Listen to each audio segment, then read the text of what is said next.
1 अगस्त 2024 को supreme court द्वारा SC/ST आरक्षण उपवर्गीकरण के फैसले को राजस्थान में लागू करवाने के लिए जयपुर प्रेस क्लब में आरक्षण उपवर्गीकरण संघर्ष समिति द्वारा आयोजित सम्मेलन में प्रदेश भर से वंचित समाज के लोग जुटे। इस कार्यक्रम के मुख्य अतिथि उत्तराखंड सफाई कर्मचारी आयोग के अध्यक्ष भगवती प्रसाद मकवाना रहे। मकवाना ने कहा कि समाज को एकजुट होकर इस लड़ाई को लड़ना होगा। सभी वंचित समाज को एक साथ एकजुट होना होगा।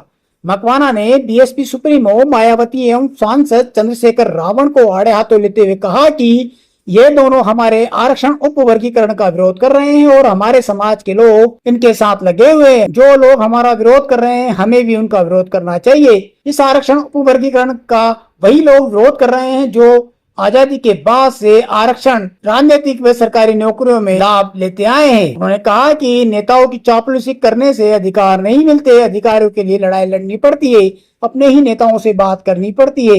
हमें अपने नेताओं से बात करनी पड़ेगी। आरक्षण उपवर्गीकरण की कानूनी लड़ाई लड़ने वाले अधिवक्ता OP शुक्ला ने समाज को एकजुट होकर इस लड़ाई को लड़ने की बात कही। बंद संचालन प्रदेश कोऑर्डिनेटर राजेश पारोचिया ने किया। कार्यक्रम के अंत में संघर्ष समिति को आर्थिक सहयोग करने वाले भामाशाहों का सम्मान किया गया। इस कार्यक्रम में सुरेश कुमार देशबंधु उदयपुर, प्रकाश चंद जोधपुर, किशन लाल जेदिया, कैलाश, किशन लोहरा, सत्यनारायण नागवंश, श्री गंगानगर, सतीश दामुनिया, विनय महार, राजकुमार टाक, राजूलाल टाक, ओम प्रकाश डंगोरिया, अनिल वाल्मीकि, संजय वाल्मीकि, रेखा कलोशिया, सचिन धिंगरिया आदि मौजूद रहे। टोक से सुभाष सुधा की रिपोर्ट। लेकिन हम 2 वर्षों से ये लड़ाई लड़ रहे हैं। कई कार्यक्रम हमने किए, जयपुर में किए और पूरे राजस्थान भर में प्रत्येक जगह पर ज्ञाति भी सोई हुई है। हमें अपने अपने क्षेत्रों में युवाओं से बात करनी होगी और उनको बताना होगा कि यह आरक्षण वर्गीकरण का जो कार्यक्रम है, यह कार्यक्रम आप लोगों के लिए है। अगर यह लागू होता है राजस्थान में तो निश्चित रूप से मैं इस मंच से घोषणा करना चाहता हूं कि जितने भी हमारे पढ़े लिखे लोग हैं वो 3 वर्ष में सभी नौकरी में आ जाएंगे। साथ में आज मैं आपको बताना चाहता हूं, जो गुर्जर समाज है पहले सरकारी नौकरियों में नहीं हुआ करते थे। जैसे ही उन्हें 5% आरक्षण मिला और आज प्रत्येक विभाग में उनके लोग सरकारी नौकरी में आ रहे हैं। कारण क्या है? आरक्षण। और आरक्षण भी 5%। साथियों, प्रतिशत के बारे में तो हम लोग अच्छी तरह से जानते हैं। 100 नौकरियां आएंगी तो 5 नौकरियां हमारी होंगी। तो हमें जो 16% आरक्षण है, सुप्रीम कोर्ट ने भी कहा है कि इसको 3 कैटेगरी में बांटा जा सकता है। तो अगर 16 को 3 जगह भी भाग करते हैं तो 6% मिल सकता है। उसके बाद 8% और बचता है, वो अन्य समाजों को मिल सकता है। क्योंकि हमारे राजस्थान में 59 समाजें SC में आती हैं। तो एक समाज को यह आरक्षण का लाभ नहीं मिलेगा। मैंने पहले भी कहा था, इसमें ग्रुप बनेंगे आरक्षण के लिए।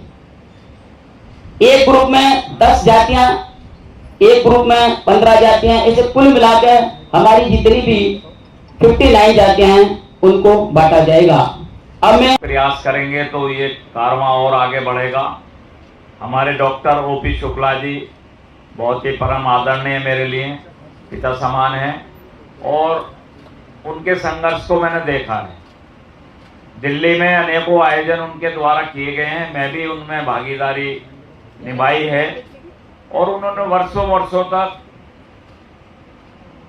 न्यायालयों में इस लड़ाई को विधिक रूप से लड़ने का काम किया है। उनको किसी वाल्मीकि समाज के व्यक्ति ने फीस नहीं दी थी। उनके साथी जो वकील थे उनको भी किसी वाल्मीकि समाज के लोगों ने फीस नहीं दी थी। लेकिन उनके मन में एक पीड़ा थी कि जो बाबा साहब ने भारत के संविधान में प्रावधान किया था, शोषित, वंचित, अनुसूचित समाज को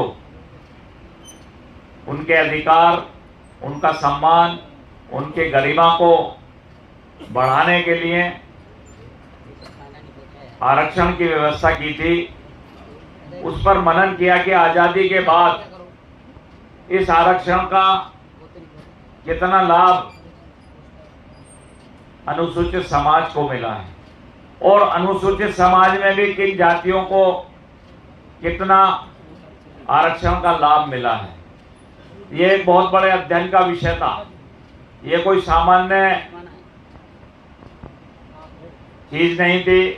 भारत में प्रथम राज्य पंजाब है जहां पर 1975 में आरक्षण में वर्गीकरण लागू हुआ। वाल्मीकि मजहब सिख को 40% रिजर्वेशन दिया गया। उसके पड़ोस में फिर हरियाणा ने आंदोलन किया। हरियाणा के मेरे समाज के बंधुओं ने और भी वंचित समाज के लोगों ने, धानुक, सांसी और तमाम खटीक जाति, वहाँ वाल्मीकि समाज के लोग, उन लोगों ने जब संघर्ष किया तो भजनलाल सरकार ने 1994 में हरियाणा में भी उस आरक्षण को लागू किया। ए और बी श्रेणी बनाई। यह ए और बी श्रेणी बनाने के तुरंत बाद जो जातियां 90% हरियाणा में आरक्षण का लाभ ले रही थी, ये मैं अपनी तरफ से फिगर नहीं दे रहा हूं 90% की, ये सरकार ने जब वहां सर्वे कराया किस जाति के कितने लोग अनुसूचित जाति के अधिकारी बने हैं, आईएएस बने, पीसीएस बने और तमाम पदों पर आए हैं, ये वही आंकड़े हैं जो सरकारी कमेटी ने दिए थे। 90% आरक्षण एक जाति एक समुदाय ले रहा था, उनको कई